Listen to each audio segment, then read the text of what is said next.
Bugun bir nechta ijtimoiy tarmoq faollari yig'ilganmiz. Mana ukamiz Sherzodbek menga shogird bo'lib tushgandan keyin jurnalist degan maqom olibdi. Mana ukalarimiz Muhammad Bobir, mana Hazrat o'zim ukam, Shuhratjon, mana Farhod akam, mana Hoji akam. Mana shu odam mana Rossiyadan hozir sveji keldi, mana o'rislar hidi kelib turibdi hozir.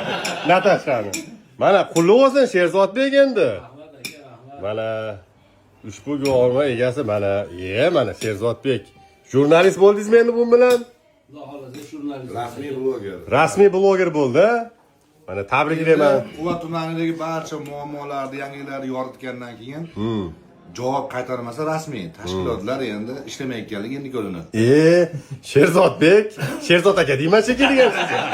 Endi menga qarang, sizni yoningizga tushgan, oldingizga tushgan shogirdlaringiz o'sishda davom etyapti. Aylanib ketdi. Sog' bo'linglar, salomat bo'linglar, hammaga salom.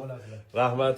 Qadrdonlar, mana shunaqa qilib o'zimizni quvamizni turli xil ijtimoiy tarmoq faollari, turli xil ijtimoiy tarmoqdagi blogerlar shunaqa hazil tepa qilib boshlatib turamizda. Joninglar sog' bo'lsin, quvonlar sizlarni yaxshi ko'ramiz. Mana shuncha insonlar quvonlarni xizmatlaydi sizlarni. Rahmat barchaga.